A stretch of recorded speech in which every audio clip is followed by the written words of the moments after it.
The idea of taking a big, practical SUV and then throwing away some of that practicality by giving it a sloping roof and then charging more money for it might seem a little bit illogical to you or I, but it's a formula that really works. It started with the BMW X6 quite a while ago, and now Porsche, the makers of one of the sportiest SUVs around, have gone down that route. This is the Cayenne Coupe, and I'm here on this beautifully sunny day in the south of France to drive it and tell you what it's like.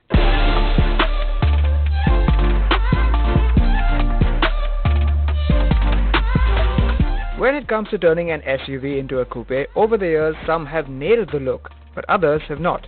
Porsche, I think, has done a great job. The roof flows smoothly into the tail and it doesn't look too ungainly. The active spoiler has been moved from the roof down to the tailgate and it rises by 135 mm to keep the rear stable at high speeds. And also helping on this front is the rear track that's 18 mm wider than the standard Cayenne. The optional 22-inch wheels do wonders for the car's stance, and while nothing seems to have changed at the front, the windscreen is actually more steeply raked. But what do you think about the Cayenne Coupe's looks? Would you prefer it over a Mercedes GLE Coupe, an Audi Q8, or the original coupe SUV, the BMW X6? Let us know in the comments below, and as ever, be sure to subscribe to the channel, click the bell icon for notifications, and check us out on Instagram. Inside you get the same beautifully crafted and driver-focused interior as before. I particularly like this car's sports seats with the retro texture in the center. The coupe will get more equipment as standard than the regular Cayenne, but there's still a lot that will be optional. Interestingly, the standard roof on the coupe is a fixed panoramic glass unit, and as an option you could get a carbon fiber roof which lowers the weight and the center of gravity, but you cannot get a sunroof that opens. That's all well and good, but what's really changed is the back seat. They've lowered the seat to give a bit more space, but has that really worked?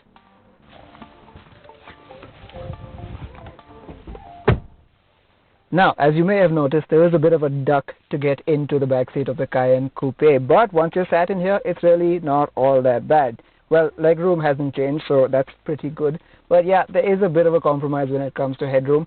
I'm not the tallest person, as you can see I've got plenty of room, but I suppose for a 6-foot+ person, it might be a bit of a squeeze, and you might feel a little hemmed in by the small windows. Boot volume, of course, is less than the standard Cayenne's, but at 598 liters, I'm sure you'll agree it's still plentiful.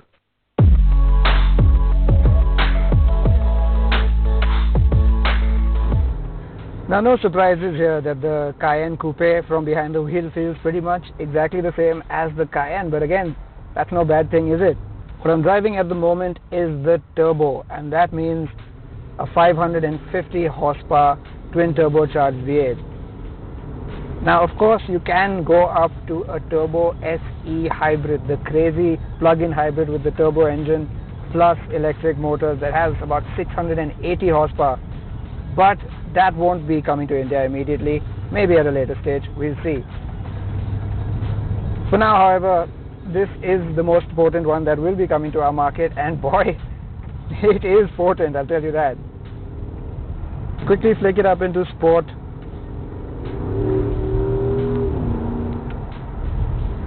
To get a better idea of what exactly this engine can do. So what I'm driving now is a series of hairpin bends that's going really sharply up this mountain. The ascent is pretty steep, and it's just a quick point and squirt from corner to corner. But on a road like this, the way this car pulls itself up and out of a corner is truly astonishing.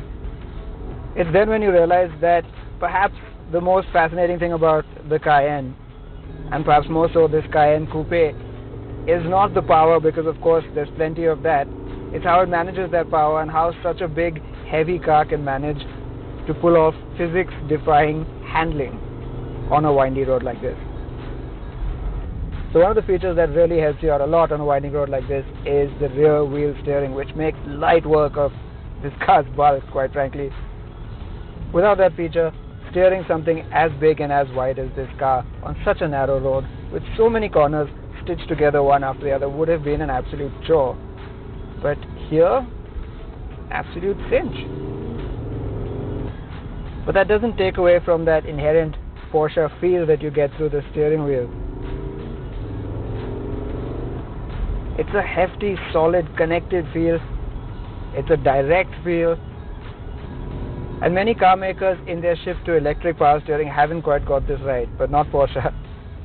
They have mastered steering. Now, as beautiful as the south of France is, the roads over here are nothing to write home about. This car is riding on the optional 22-inch alloy wheels.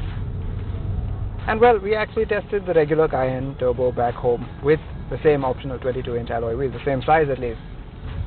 And today, just like back then, you can sort of feel the size of the tire on the road. But the air suspension and the adaptive dampers do a pretty good job of ironing that out. So the Porsche Cayenne Coupe is, as you would expect, a little less practical than the regular Cayenne, especially in the back seat, and at a premium when it launches in December of 2019. Now it will come to India in this turbo guise, as well as the base V6 guise with 340 horsepower. We drove that too, but frankly it doesn't quite have the go to match the show.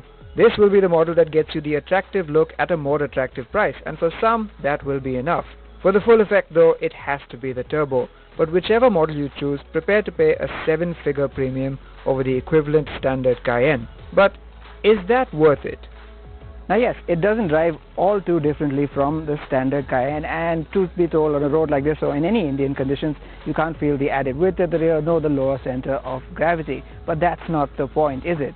No, the point of this car is the way that it looks, and I couldn't think of a sportier SUV to give a fastback roof to. That's what people are going to pay a premium for, and well, if it takes off in India, be sure to see a lot more of these on our roads.